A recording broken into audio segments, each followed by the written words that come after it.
गीता अध्याय 15 के श्लोक 16-17 में 3 प्रभु बताए हैं। ये 3 प्रभु कौन हैं? किस प्रभु की शरण में जाने के पश्चात जन्म और मरण समाप्त हो सकता है? 3 प्रभुओं में सबसे उत्तम परमात्मा कौन है? कैसा है? उसका क्या नाम है? इन सभी गूढ़ रहस्यों को जानने के लिए अवश्य सुनिए जगत गुरु तत्वदर्शी संत रामपाल जी महाराज के अमृत वचन। गरीबदास साहिब जी ने कहा, लो महाराज जी, ये तो आपकी ही लीला है। तो परमात्मा ने पिया और फिर उन पालियों से कहा कि ले पी लो भाई, अमृत है ये। वो जो बड़ी उम्र के जो अपने आप ने समझदार माने थे, को 40 का, कोई 30 का, कोई 20 का, 8, 7, 10 जने थे, वो तो उठकर चले गए। हम ना पीवे जादू जंत्र का दूध है तो, और तेरा बेरा ना कौन सी जात का है तू, हमको नहीं पीवे तेरा झूठा दूध।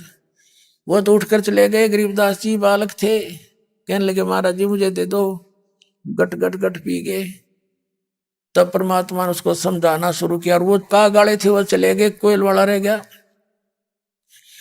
उनको ज्ञान समझाना शुरू किया। तब प्रेरणा बनी उस गरीबदास साहिब की कि भगवान आपका वो गांव मुझे भी दिखा दो।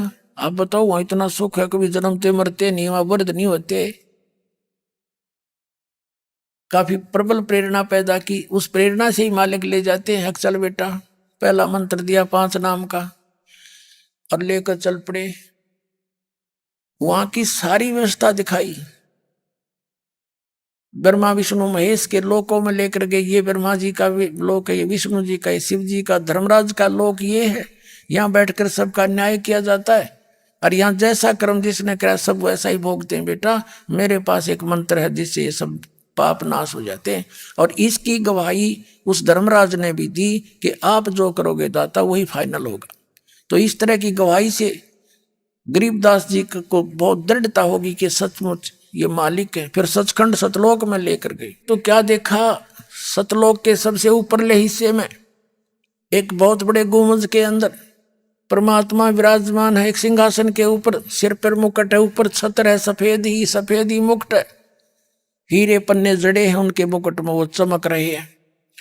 और उनके एक रोमकूप में करोड़ सूर्य मिला दे, करोड़ चंद्रमा, ऐसा स्वरूप है उस सतपुरुष का। तो परमात्मा जो नीचे से जिंदा महात्मा के रूप में गए थे और एक वो सामने बैठे थे, वो परमात्मा तेजोमय शरीर में। तो जिंदा महात्मा ने उठाकर वहां से चंवर और उस तेजोमय रूप के ऊपर चंवर करना शुरू किया ऐसे। अब बालक गरीबदास जी सोच रहे हैं भगवान तो यो दिखा है, बाबा जी तो यहाँ का नौकर नाकर है शायद। इतने में क्या हुआ कि वो तेजो में शरीर सिंहासन से खड़ा हुआ। कबीर परमात्मा जिंदा महात्मा के रूप में जो गए थे वो बैठ गए और वो तेजो में शरीर वाला भगवान उस महात्मा पर चौवर करे, सिंहासन पर बैठे हुए पर खड़ा होकर सेवक की तरह। और थोड़ी देर में देखते देखते वो तेजो में शरीर उस जिंदा महात्मा वाले बाबा रूप उसके शरीर में समा गया। अकेले वही रह गई अनंत कोट ब्रह्मांड के संचालक के सिंहासन पर। तब परमात्मा ने कहा, बेटा मैं कबीर हूं, 120 वर्ष में काशी में भी रहा था, उसमें मैंने ज्ञान दिया था, लेकिन बच्चों ने मुझे पहचाना नहीं।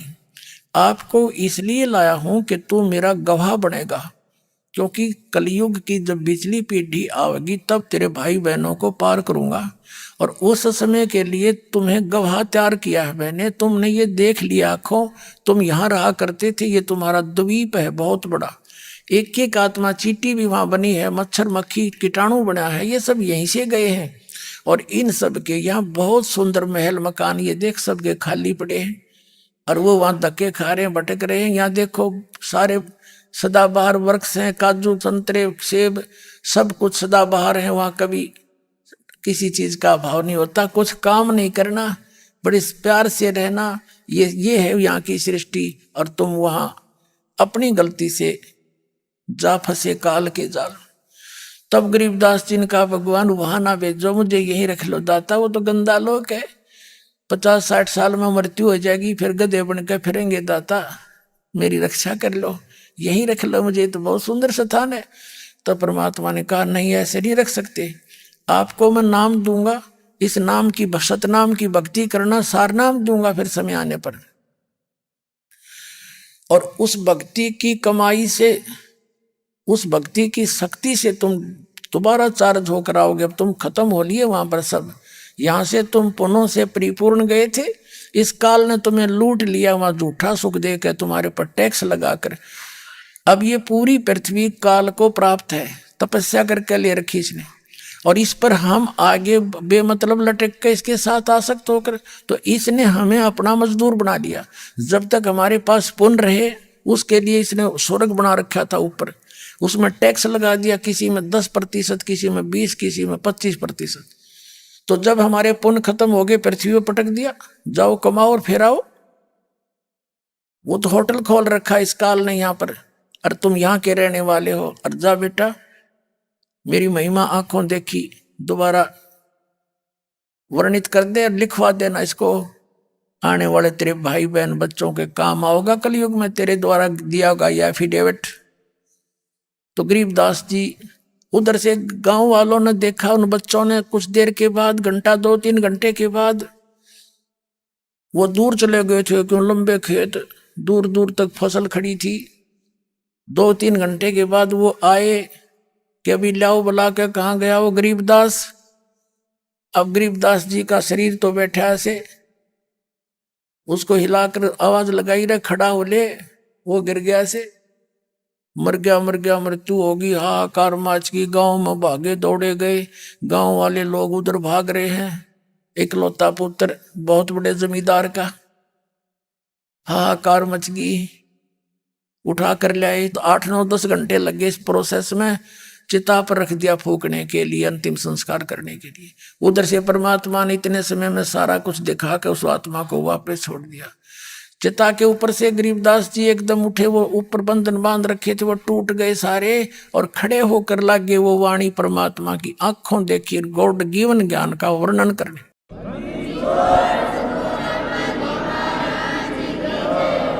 गांव नगर वालों ने सोचा ये पता नहीं कि एंड बैंड बोलने लग गया लड़का, ये तो पागल हो गया, जंतर मंत्र का दूध पी कर मेंटल हो गया। और वो बोल रहे आंखों देखी सारी कहानी, और परमात्मा का दिया फीड किया हुआ ज्ञान उसमें बोले गरीबदास जी के कंप्यूटर में। अब गांव वाले कहने लगे भाई कोई बात ना, लड़का पागल तो हो गया सो हो गया, पर वह लड़की इसकी माता कि वहां की लड़की थी कि या बेटी इसने अपने पागल ने देख देख कर जी लेगी ना, या टक्कर मार कर मरो। ऐसे 3 साल बीत गए, 13 साल की उम्र होगी गरीबदास बच्चे की। रोजाना यह वाणी बोल रहा, सबको सुनाओ, बच्चों को जो बैठ जाए उसको, उनको पागल कहने लग गए, बावड़िया। एक दादू पंथी महात्मा आ गया। दादू साहेब जी को भी कबीर परमात्मा मिले थे, एक जिंदा महात्मा के रूप में, बुड्ढा बाबा के रूप में। और दादू साहेब 7 वर्ष के थे, उनको भी ऐसे लीला की थी, उनकी आत्मा को ले गए ऊपर। 3 दिन 3 रात तक बेहोश पड़े रहे थे दादू साहेब जी बालक। तब तक उनको ऊपर का सारा लोक दिखाकर, सारी स्थिति से परिचित कराकर वापस छोड़ा। तो दादू साहेब जी ने भी उस परमात्मा की कलम तोड़ महिमा गाई थी, कबीर साहेब की। कबीर परमात्मा है दादू, जिन मुझको निज नाम दिया सोए सतगुर हमार, दादू दूसरा कोई नहीं, ये कबीर सृजनहार। एक दादू पंथ से जुड़ा हुआ एक बनिया वैश्य के घर जन्म था उसका, लेकिन वो वैराग ले लिया था, बाल बच्चेदार था, घर छोड़ के दादू पंथ को ग्रहण कर लिया था। और वो संतों की वाणी से परिचित था, लाल कपड़े पहन रखे थे। छुडानी गांव में आ गया, एक व्यक्ति था उसका चेला उसके पास रुक गया। तो उस चेले ने कहा, महाराज जी हमारे गांव का छोरी का लड़का है, वो किसी बाबा जी ने जंतर मंत्र का दूध पिला दिया कुंवारी गाय का, और वो लड़का मेंटल हो गया। संतों की विद्या संत ही काटते हैं, कुछ दया कर दो वो ठीक हो जा। तो उसने कहा, गोपाल दास नाम था उस संत का। अब वो दादू पंथी जो गोपाल दास जी था, उसने कहा कि लाओ बुला कर भाई उसको, कोई बात नहीं, ये सब ठीक हो जाएगा। अब उस गोपाल दास के शिष्य ने जाकर के गरीबदास जी के नाना जी से कहा कि ऐसे ऐसे एक हमारे गुरु महात्मा आए हैं, बड़े पहुंचे हुए महापुरुष हैं, और संत की विद्या संत ही काट सकते हैं, वो कह रहे हैं ले आओ मैं इसको ठीक कर दूंगा। तो 5-7 और भी व्यक्ति समझदार से उस बच्चे को लेकर गए। दादू पंथी उस गोपाल दास ने पूछा, बेटा कौन था वो जिसने तेरा जीवन बर्बाद कर दिया? तब गरीबदास जी ने कहा कि मेरा जीवन बर्बाद नहीं किया, उसने आबाद कर दिया। कौन था? हम सुल्तानी नानक तारे दादू को उपदेश दिया, जात जुलाहा भेद न पाया, वो काशी माहे कबीर हुआ।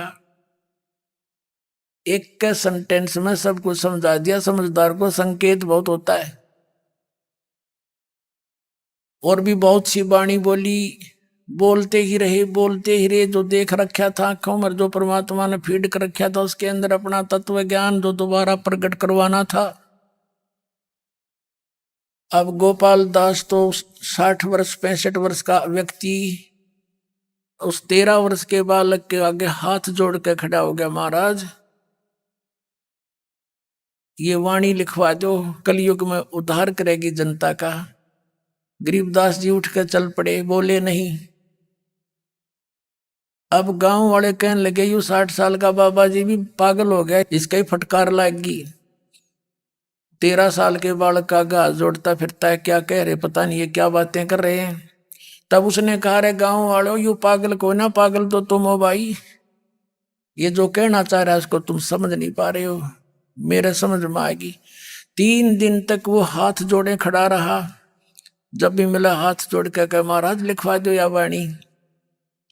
अब गरीबदास जी तड़क कर रहे थे, कदे यू बीच में छोड़ के भाग जाए, लिखवाना बहुत कुछ है हमने।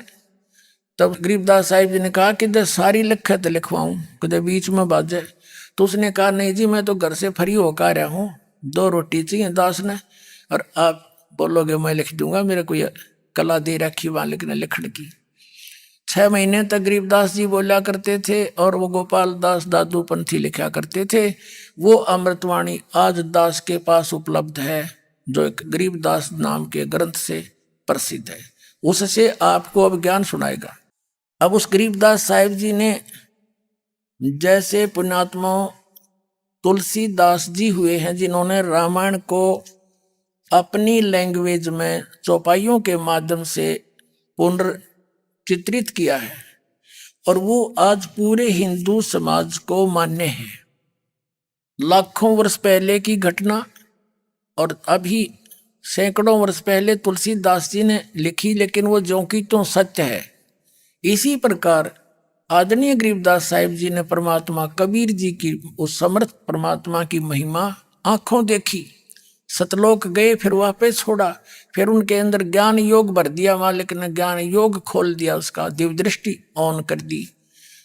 तो दिव्य दृष्टि का भी अंतर होता है। जैसे एक दूरदर्शी होती है, दूरबीन बोलते हैं, उसकी भी अक्षमता होती है। कोई तो 1 किलोमीटर से ज्यादा ही नहीं देख सकती, और एक ऊपर चांद सितारों तक की खबर ले आती है। तो ऐसे जो तुलसीदास जी की दिव्य दृष्टि थी वह सीमित थी, और गरीबदास जी को दिव्य दृष्टि दी परमात्मा ने, वो भी सीमित थी। तो इस प्रकार गरीबदास जी ने अपने उस ज्ञान योग से, जो पहले लीला हुई थी, कबीर साहब ने जो जो लीला की थी कलयुग सतयुग त्रेता द्वापर में, सारी की सारी यहां अपनी अमृतवाणी में लिख दी। अब क्या बताते हैं, अमृतवाणी सुनाते हैं थोड़ी।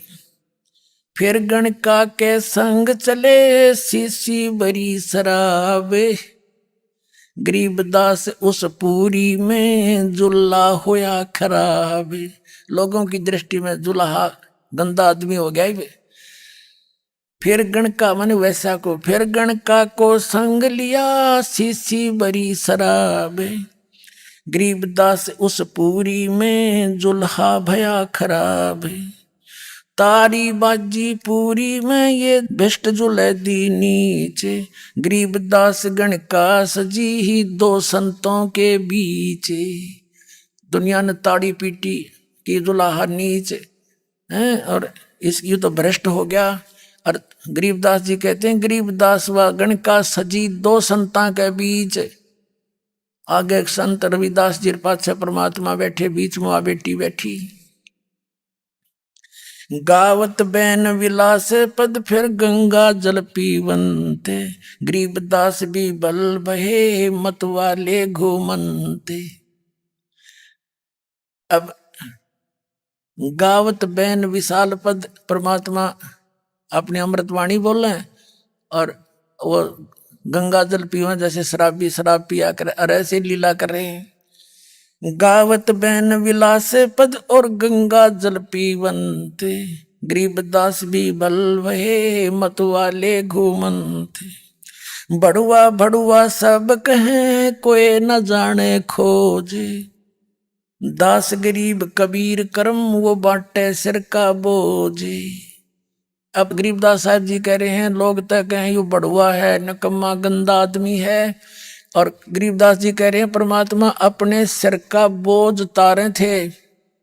64 लाख जो नकली आगे थे, एक पछोड़ मारी थी, वह सारे थोथे पाए। तो पुण्यात्माओं, गुरु पद पर बैठना कोई बालका का खेल नहीं है। महामूर्ख व्यक्ति जो गुरु पद अधिकारी नहीं है, महिमा की भूख में वो गुरु बनेगा, उस जैसा दुष्ट इस धरती पर नहीं है जो इतने बड़े अनमोल जीवन को नाश कर रहा है। तो यह परमात्मा ने प्रमाण दिया है कि उन्होंने भी जो उस पर विश्वास नहीं कर पाए उनको रिजेक्ट कर दिया, पटक दिया अपने सिर में कि तुम अभी अधिकारी नहीं हो, तो सब भाग्य छोड़ के हल्के हो गए। तो यहाँ क्या कह रहे हैं, बड़ुआ बड़ुआ सब कहे कोई न जाने खोजे, दास गरीब कबीर कर्म बाटे सिर का बोझे। देखो गण का संग लई ये कहते कौम छती से, गरीबदास उस जुलहदी का दर्शन आन हदीसे।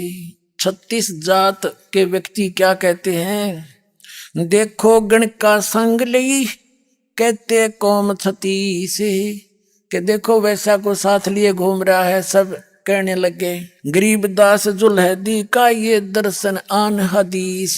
सब लोग नो कहने लगे इसके तो दर्शन भी नहीं करे, ऐसा नकम्मा आदमी ऐसे सरेआम बकवाद करने लग गया।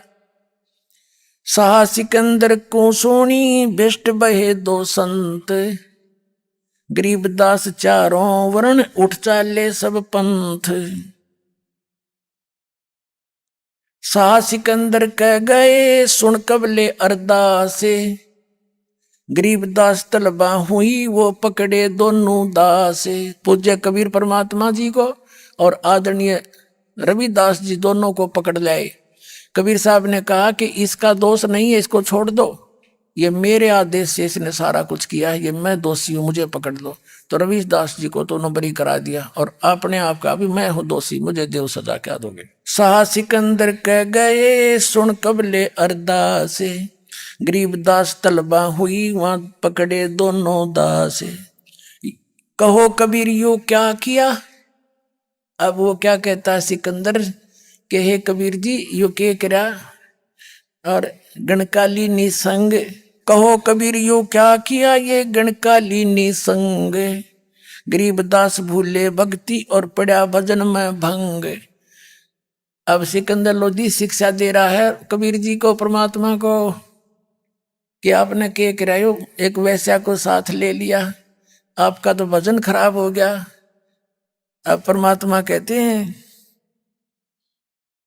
सुनो सिकंदर बादशाह हमारी अर्ज आवाज, गरीबदास वो राक्षसी जिन यो साजा साज। अपने आप को छुपा रहे थे भगवान, और एक सिंपल मैन, एक जनसाधारण गरीब व्यक्ति, यानी कति छुपाकर छुपे रुस्तम बोलते हैं, ऐसे लीला कर गए। और आज हमने पहचान लिया सब परमाणु से कि वो तो भगवान थे, वो तो स्वयं मालिक थे। आंखों देखा संतों ने बताया कि कबीर इज गॉड, अनंत कोट ब्रह्मांड का एक रति नहीं भारे, सतगुरु पुरुष कबीर हैं ये कुल के सिरजनहार। गरीबदास जी ने अपनी वाणी में कहा है। अब सिकंदर लोधी ने जनता के दबाव में आकर क्या कर दिया, जड़िया तोक जंजीर गल शाह सिकंदर आप।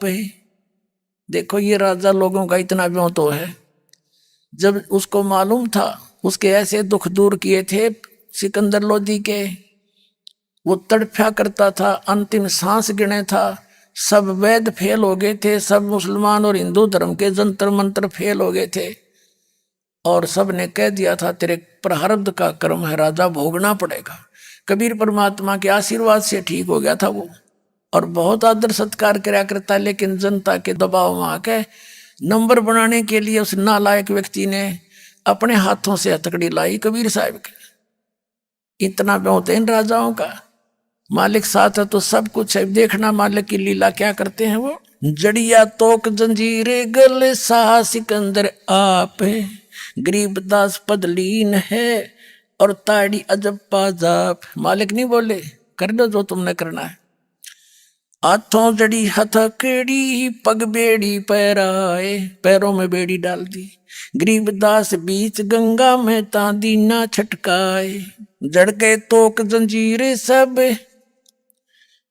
और लगे किनारे आए। गरीबदास देखे खलक सो काजी बादशाह। अब वहां उन्होंने पटक दिया, सब जड़ जड़ा गए वो सारे। यू अचरज कैसा भया ये देखें दोनों दीने, गरीबदास काजी कहे इसने बांध दिया जलसीने। और वो नकली के कहें काजी मुल्ला नो कहें कि इसने जादू जंतर करके और गंगा का जल बांध दिया, इसलिए डूबता कोई ना। हाँ, तुम पढ़ के दिखाओ जब बांध रखा होता है, मरो ने एक दिन पढ़ के उसमें। और वो पत्थर मारे वो सारे डूबे, वो क्यों डूब रहे थे, सारा बांध रखा होता। तो वो बकवादी तो बकवाद किया ही करते हैं। गल में फांसी डारे करे बंदो सिला सुधारे, गरीबदास यो जुल है दी जब डूबेगा मझधार।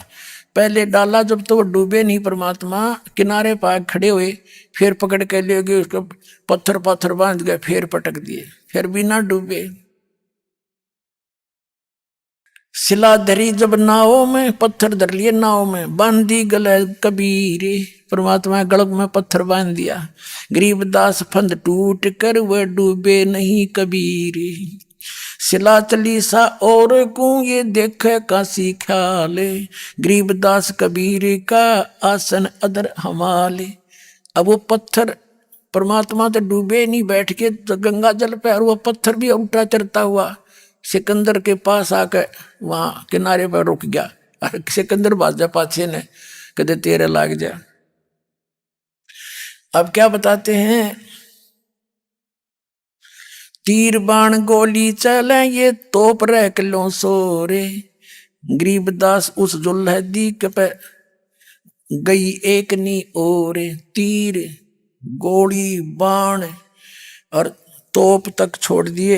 उस कहते हैं उस जुल्हदी की एक भी उसकी ओर नहीं गया, उनका कोई भी शस्त्र का निशाना गोली। अदरदार गोले बहे वो जल के बीच गबाक। देसी लैंग्वेज बोल रखी गरीबदास जी ने।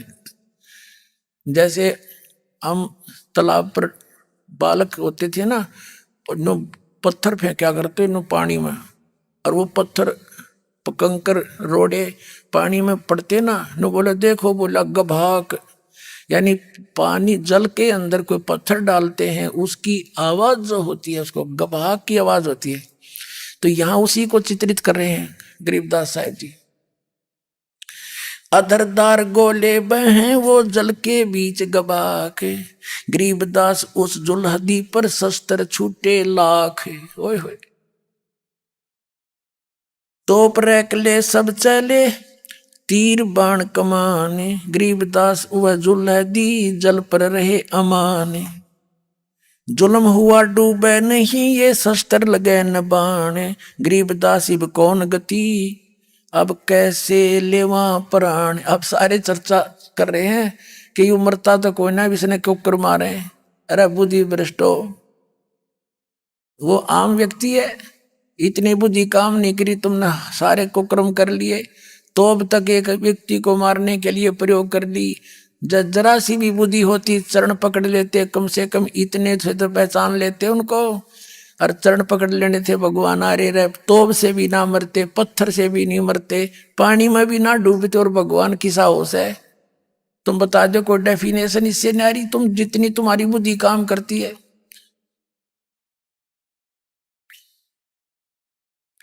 अब फिर परमात्मा ने क्या किया, अब थोड़ा सा मौखिक बताता हूँ। उसके बाद क्या किया, परमात्मा ने सोचा कि यो राजा यहां से जा को नहीं, क्योंकि ये इन तो मैं दुश्मन मान लिया, मेरे बच्चों को इन काल ने भ्रमित कर रखा है।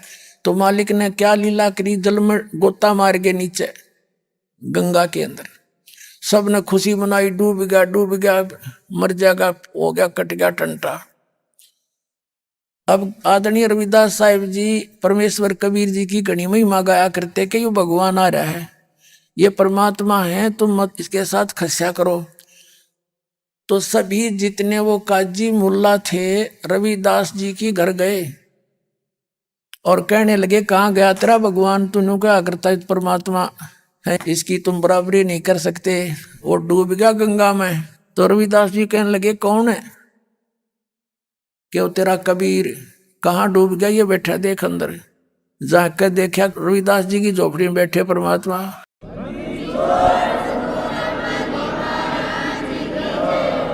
अधिक कितने दुष्ट लोग हैं। फिर शिकायत लगा दी कि महाराज जी उतना डूबया, वो तो जादूगर है, वो बैठा रविदास के घर पे। फिर पकड़ लिए गए, एक खूनी हाथी मंगा लिया। खूनी हाथी को इतना बिगाड़ दिया जाता, शराब शुरू पे आकर वो आदमी को कुचल कर उसको फोड़ कर मांस पीता था। तो एक बड़ा मचान बना दिया करते, जैसे आजकल ये बनाते हैं स्टेडियम, ऐसा मचान सा बना करते जिसमें राजा उसके राज दरबारी बैठा करते थे। और जिसको सजा दी जाती थी वो ग्राउंड बना रखा था, उसमें खूनी हाथी के साथ कुचलवा के मरवाया करते थे। दर्शकों को भी बुलाया जाता था कि ताकि औरों को भी भय बने, पूरा नगर उठ कर आ जाता था, बाई ऑर्डर बुलाया जाता था। तो कबीर साहब को हाथ पैर जोड़ के गोला लाठी दे के और बीच में घेर दिए मैदान में, और पीलवान से कहा गया कि इसको ले जा हाथी को और कुचलवा दे कबीर को। अब वो पीलवान लेकर आया हाथी को, शराब पिला रखी। जब पीलवान निकट लेकर आया हाथी को, परमात्मा ने अपने पास एक शेर का रूप दिखा दिया। अब हाथी ने शेर दिख जा, उसका कलजा पाट जा, सामने शेर दिखाई दिया, हाथी वापस मारे, चंगाड़ मारे, मुंडी धुने। पीलवाल ने सोची तेरी आज नौकरी छूटेगी, उसका मारे भाले सिर में अंकुश ठोक के उसने वापस करे, वो फिर देख के भाग ले। तो परमात्मा ने सोचा यो पीलवान इस हाथी ने दुखी करेगा। परमात्मा ने सिंह का रूप दिखा दिया पीलवान को, हाथी आंकड़िए को, और पीलवान भी डर गया, हाथी तो तले पड़ गया डर के, हाथी भाग गया और वो भी गिर गया। तब परमात्मा खड़े हुए, परमात्मा कबीर जी खड़े हो गए, अपने आप टूट गए वो सारे बंधन, और इतना ऊंचा शरीर दिखाई दिया उनका, चरण यहाँ पर और आसमान में शीश दिखाई दिया। परमात्मा इतने लंबे बढ़ गए, सबके कलेजे हिल गए। सिकंदर लोधी उस मचान से उठकर हाथ जोड़कर चरणों में आके गिर गया, मेरी गुस्ताखी माफ करो परवरदिगार, मुझे माफ कर दो। बोलो सतगुरुदेव।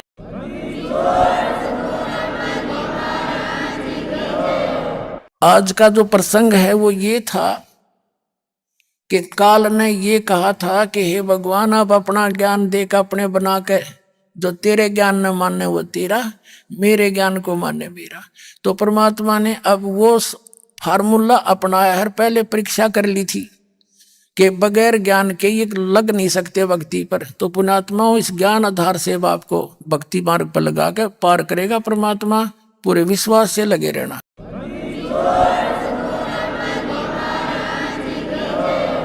सारी सृष्टि के रचनहार, कुल के मालिक कबीर परमेश्वर जी की असीम रजा से आप पुण्यात्माओं को यह सत्संग सुनने को प्राप्त हुआ।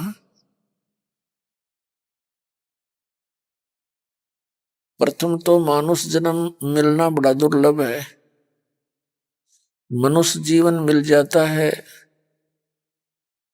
तो फिर सत्संग का मिलना अति दुर्लभ है। यदि सत्संग नहीं मिलता है तो मनुष्य जीवन भी मिला या ना मिला एक समान होता है। मनुष्य जीवन का मुख्य उद्देश्य क्या है, इसकी जानकारी भी सत्संग से ही होती है। और सत्संग यहां आकर के केवल परमात्मा ही बताता है, अन्य कोई व्यक्ति भी सत्संग नहीं कर सकता। क्योंकि परमेश्वर ने 600 वर्ष पहले स्वयं आकर के सत्संग किया था। सत्संग का अर्थ आपको पहले भी बताया कि जो सच्चा ज्ञान हो, आध्यात्मिक सत्य ज्ञान, उसको सत्संग कहते हैं। जिस समय परमेश्वर 1398 में सतलोक से चलकर आए थे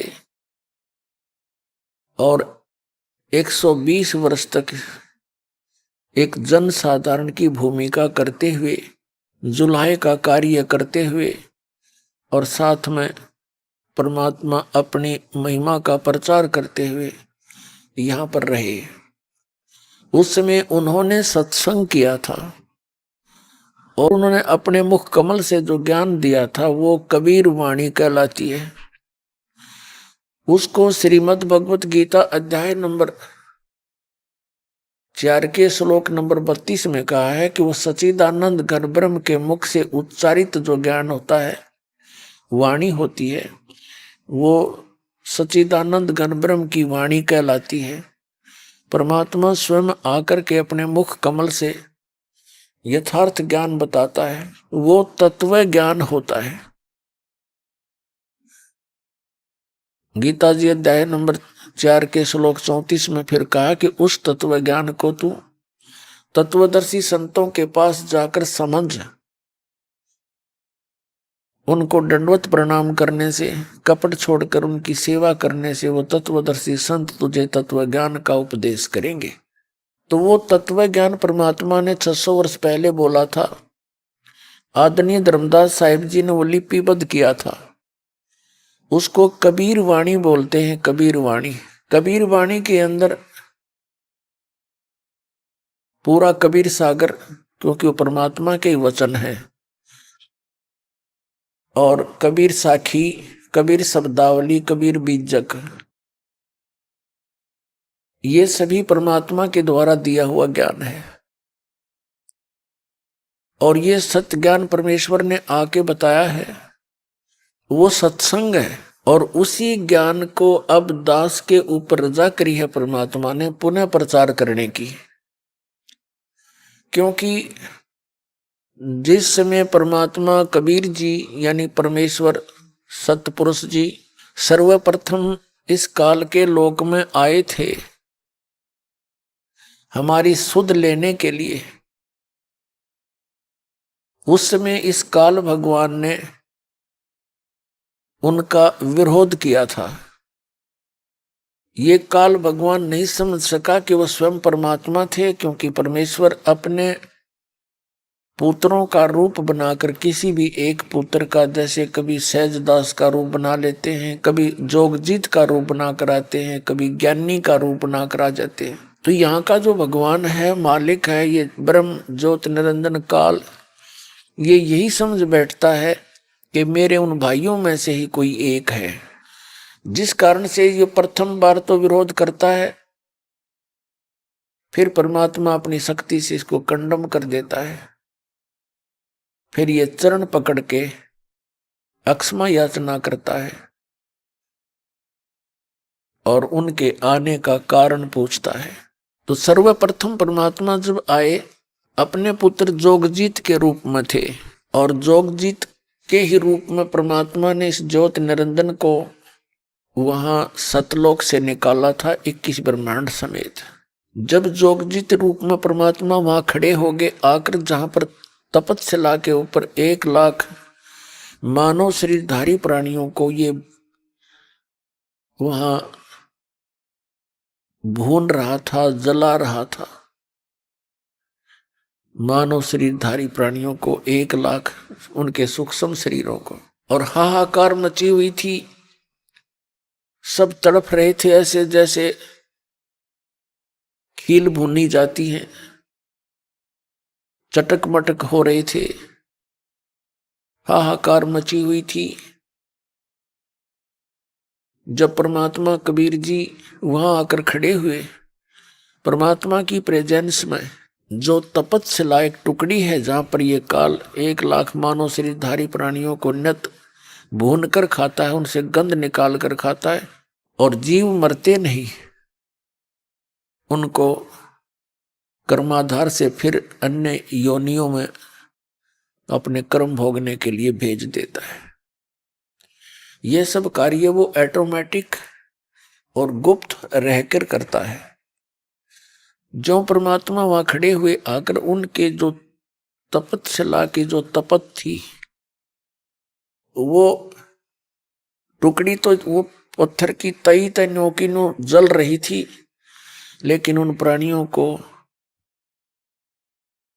आंच नहीं लग रही थी, उसकी अग्नि महसूस नहीं हुई। फिर उनके आने के बाद पहले तो तड़फ रहे थे वो, जब उनकी वो तपत खत्म होगी, पहले तो हाहाकार मचा हुआ था, फिर सब शांत होकर देखने लगे कि एकदम ऐसी शीतलता कैसे आ गई।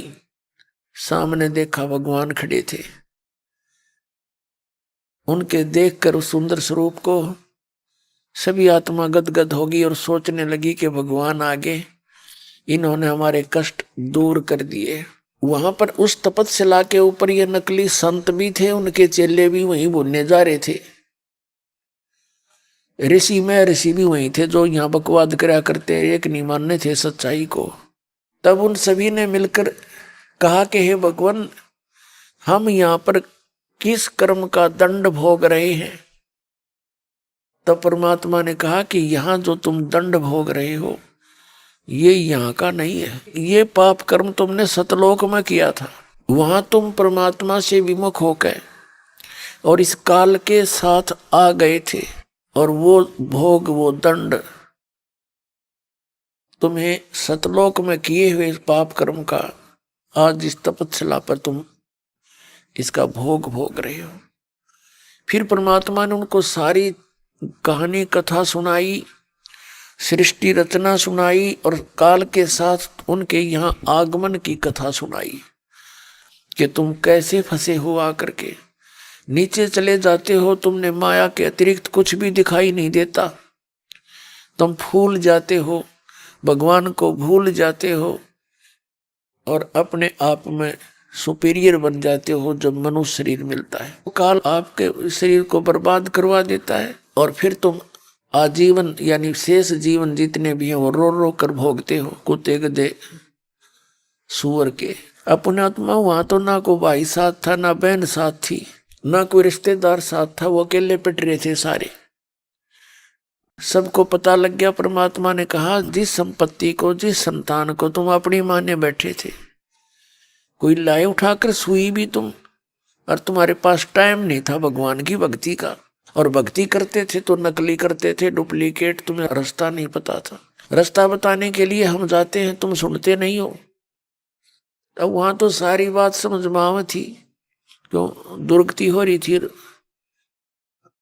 वो कष्ट से पीड़ित थे। तब सभी ने मिलकर अर्ज करी, हे परमात्मा, हमसे भारी भूल होगी और हमारा पीछा छुटवा दो, हमें मुक्त करो दाता, यहां से ले चलो उसी लोक में, हम थक चुके हैं।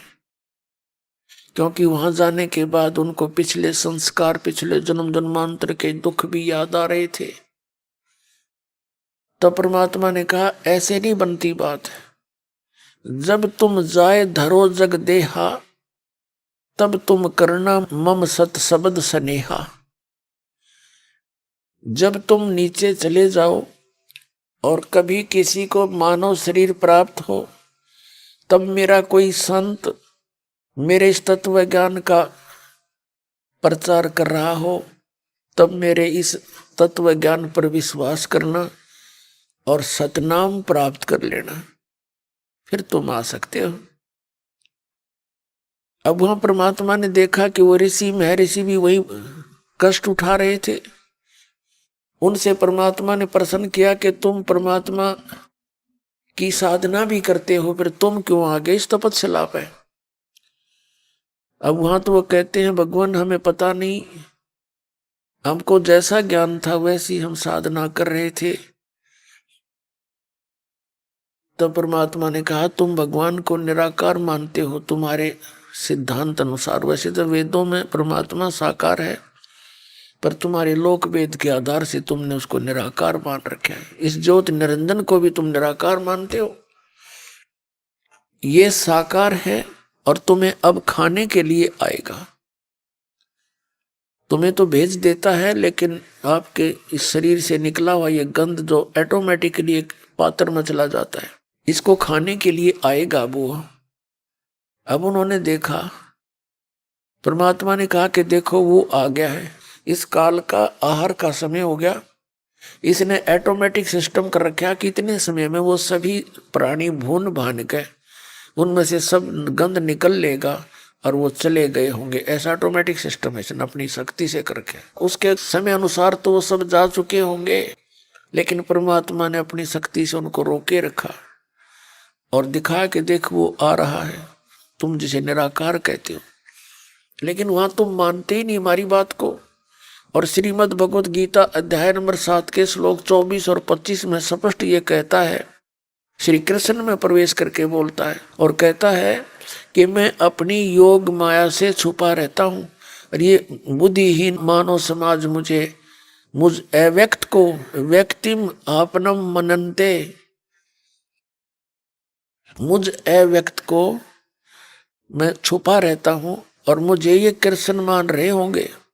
मैं कृष्ण नहीं हूं, मैं अपनी योग माया से छुपा रहता हूं, कभी किसी के समक्ष नहीं आता। अब परमात्मा ने कहा तुम जाओ, अब मैं जानू ये, अब मेरी इसकी 2 बात होंगी। अब उस काल ने जब देखा कि सामने जोगजीत आया हुआ है, अब उसको देखकर एकदम आंखें बदल ली और प्रतिशोध लेने की तैयारी करी और पूछा कि जोगजीत तू यहां क्यों आया मेरे लोक में? वहां तो तूने मुझे धक्के मार कर निकाला था, अब तू मेरे लोक में क्यों आ गया? फिर उसको याद आ गया कि कहीं परम पिता का कोई संदेश लेकर आया हो, पहले से पूछ लेता हूं। तब उस काल ने कहा ज्योति निरंजन ने कि जोगजीत पहले तो ये बता, तू कोई परमात्मा का संदेश लाया है वो मुझे सुना दे, और उसके बाद मैं तेरी आज खबर लूंगा। मैंने तेरे आगे बहुत कुछ याचना की पर तूने मानी नहीं एक भी मेरी बात। तूने मुझे धक्का देकर वहां से 21 ब्रह्मांड समेत बाहर फेंक दिया था। तब परमात्मा ने जो अपने पुत्र जोगजीत के रूप में खड़े थे कहा कि सुन ले ज्योति निरंजन, मेरे को परमात्मा ने भेजा है और यहाँ तूने इन परमात्मा की आत्माओं का क्या हाल कर रखा है? कोई गधा बना दिया, कोई कुत्ता, कोई सुअर, और किसी का बेटा मारा, किसी की बेटी मारी, हाहाकार माचरी। क्या ये ऐसे थे जब तेरे साथ आए? इनने के बिगाड़ा तेरा? तेरे साथ आगे तो ऐसा जुल्म नहीं करना चाहिए था तने। कोई मरो चाहे जियो, फ्लड आ गया कि तो फ्लड आ गया, भूकंप है तो भूकंप आ गया, सूखा है तो सूखा मर गया, अकाल पड़ गया। कोई जीवन है इनका? तुमने ये क्या कर डाला? तो परमात्मा ने मुझे भेजा है और मुझे कहा है कि तू जा जोगजीत, सभी आत्माओं को मेरा ज्ञान करा दे। उसने उनको मिसगाइड कर दिया है, सबको भ्रमित कर रखा है, परमात्मा का तने नामो निशान मिटा दिया और तू खुद भगवान बन बैठा। मैं नीचे जाऊंगा और तेरी पोल खोल लूंगा सारी, तेरा भांडा फोड़ करूंगा। तू भगवान नहीं है, तू काल है, सबका नाश करता है, खाता है, और तूने जो अज्ञान फैला रखा है उस अज्ञान का नाश करूंगा इस तत्व ज्ञान से। और परमात्मा की प्यारी आत्माओं को ये सत संदेश दे करके और सतनाम दूंगा और सार नाम दूंगा, सबको वापस भेजूंगा। ये आदेश है परम पिता का।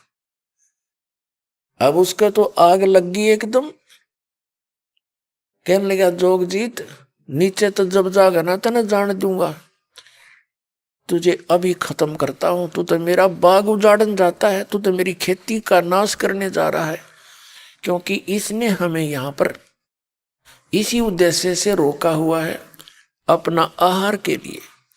आपका यह बात समझ में आओ चाहे मत आओ, क्योंकि आपने ज्ञान सुन नहीं रखा। बिल्कुल इसका कोई उद्देश्य नहीं, हमें मनुष्य जीवन देने का ये उद्देश्य है कि ये भक्ति करना ले, इनको इतना मिसगाइड कर दूं कहीं इनको पता लग जा, ये सतलोक ना चले जा, कोई आ जाए इनको ज्ञान देने वाला भगवान की तरफ से। और इसने अब आपको केवल अपना आहार के उद्देश्य से रखा है। इसने हमारे में से ही 3 पुण्यात्मा सेलेक्ट कर ली, उन्हीं में से एक को ब्रह्मा की पदवी दे दी, एक को विष्णु की दे दी, दूसरे को शिव की, और इन तीनों को भी एक एक गुण युक्त कर दिया अपने षड्यंत्र के तहत।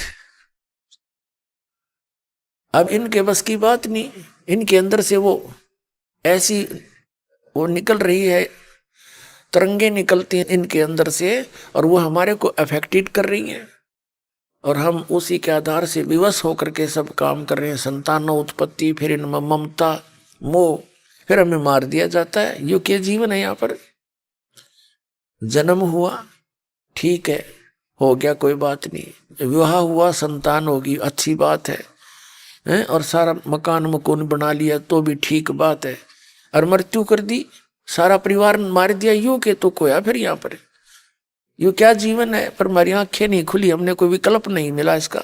अब परमात्मा विकल्प बताने आते हैं तो उस समय तक हम इतने अज्ञानी बना दिए जाते हैं इस काल के द्वारा, हम इसके पक्ष में खड़े होकर इसी की ओर खड़े होकर के वाद विवाद करने लग जाते हैं अपने भगवान के साथ। काल ने देखा ये तो नाश करेगा मेरा, एकदम भयंकर होकर के, और परमात्मा के ऊपर जोग जीत अपना भाई जानकर उसको मारने के लिए बहुत भयंकर रूप बनाकर झपट्या।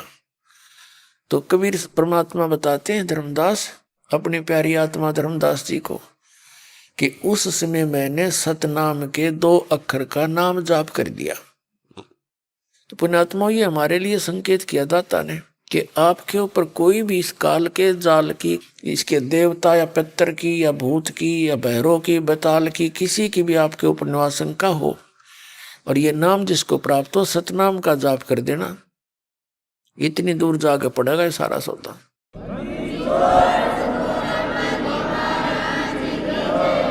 लेकिन नाम आपका सुचारू रहना चाहिए, मर्यादा बनी रहे, फिर देखना खेल मालिक के। तो परमात्मा ने कहा मैंने सतनाम का सुमन कर दिया, श्वास उस श्वास से 2 अक्षर के का।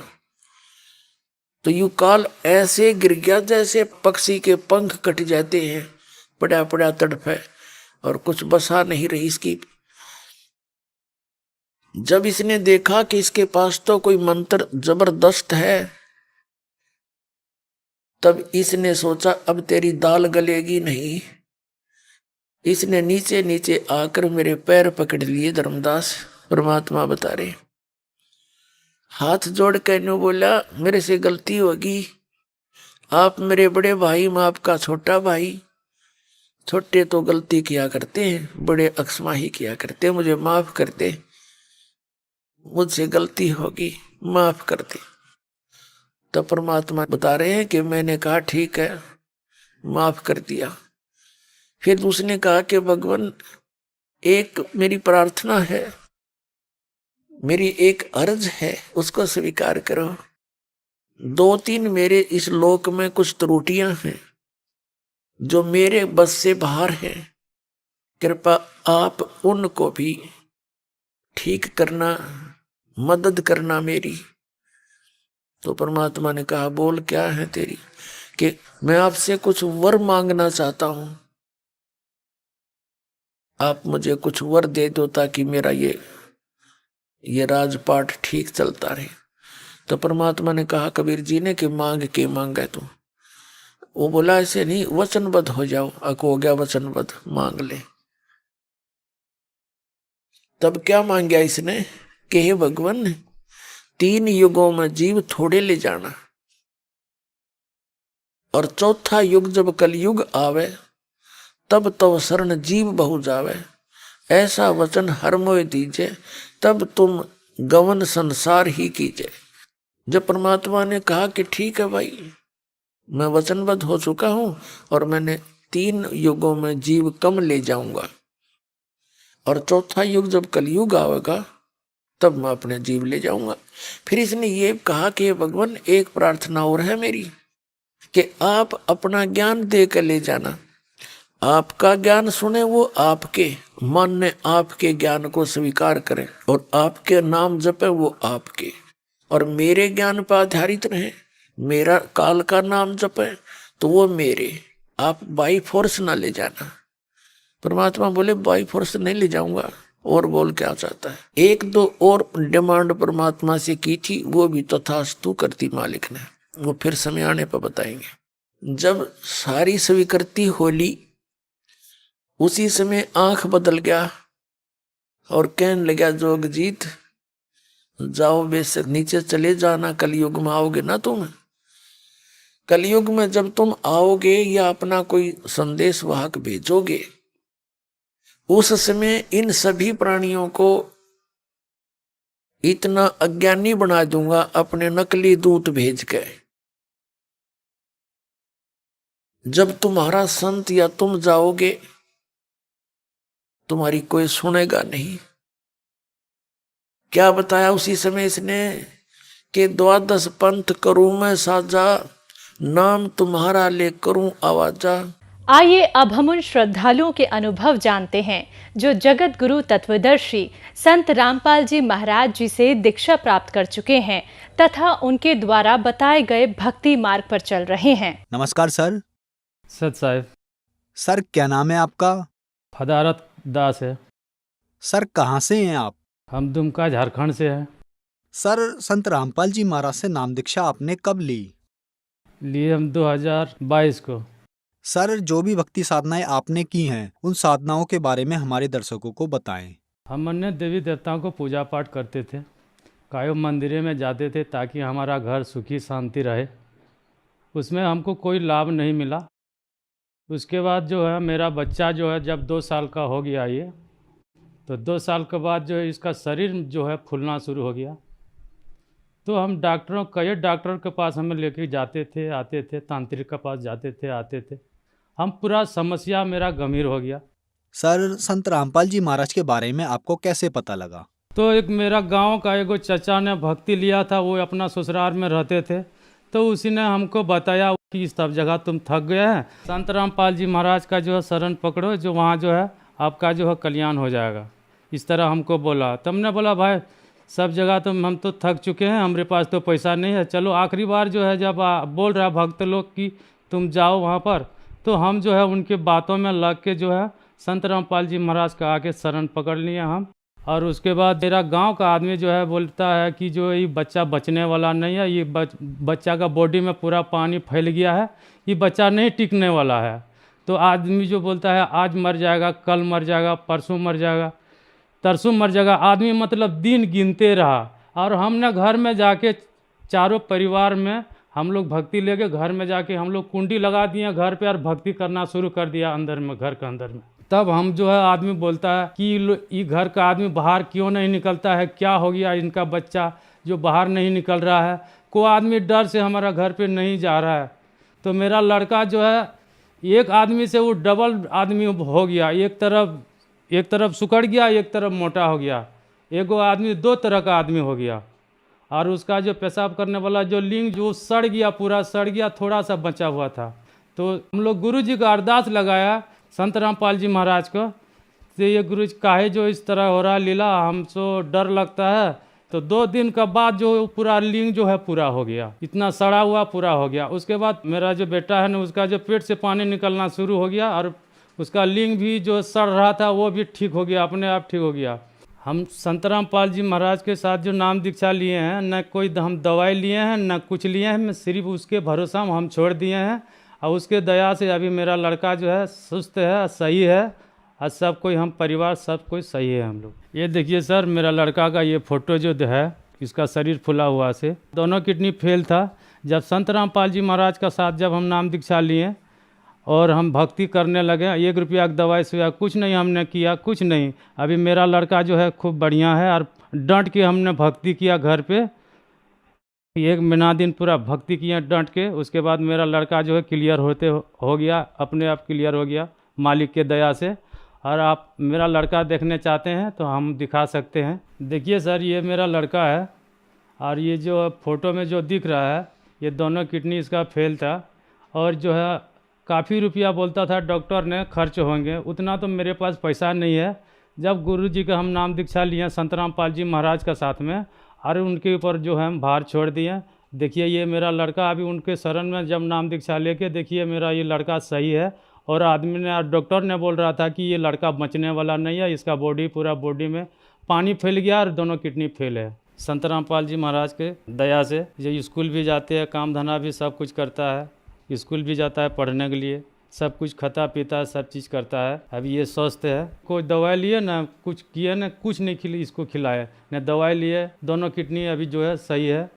मिथिलेश जी, आपके पापा ने जो भी आपके बारे में बताया, क्या ये बातें ठीक हैं? ठीक है, ये सही बात है। क्या दिक्कत थी आपको? मेरा शरीर में पूरा पानी फैल गया था, मेरा दोनों किडनी फेल था और डॉक्टर ने भी बता दिया था कि ये अब नहीं बचेगा।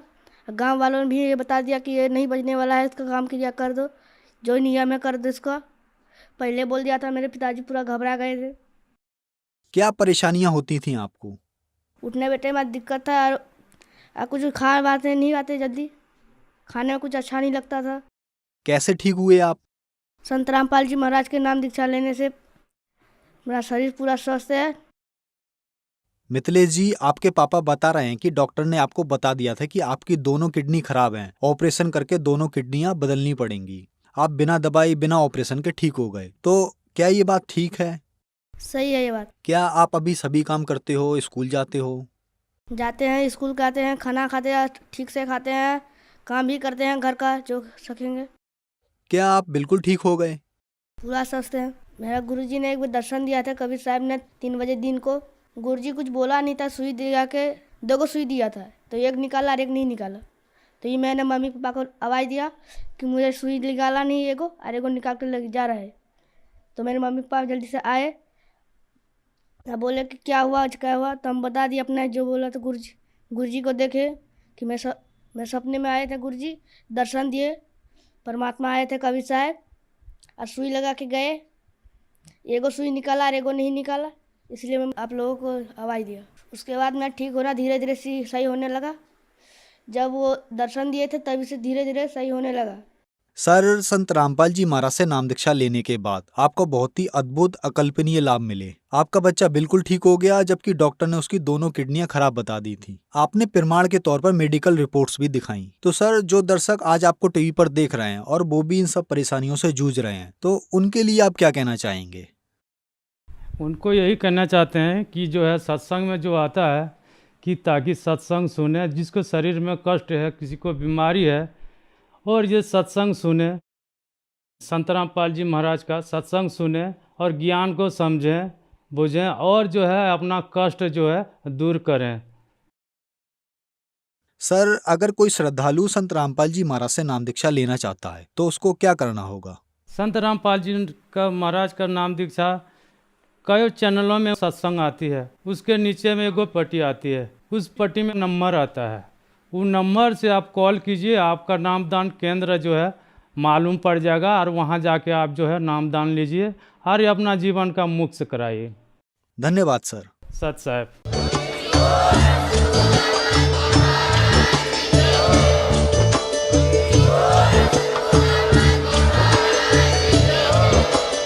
आप सुन रहे थे जगत गुरु तत्वदर्शी संत रामपाल जी महाराज जी के मंगल प्रवचन। अधिक जानकारी के लिए विजिट कीजिए हमारी वेबसाइट www.jagatgururampalji.org। संत रामपाल जी महाराज जी के शुभ आशीर्वाद से पूरे विश्व भर में 500 से भी ज्यादा नाम दीक्षा केंद्र हैं, जिन पर संत रामपाल जी महाराज जी द्वारा ऑनलाइन निशुल्क नाम दीक्षा दी जा रही है। अपने नजदीकी नाम दीक्षा केंद्र का पता करने के लिए संपर्क करें 8222880541।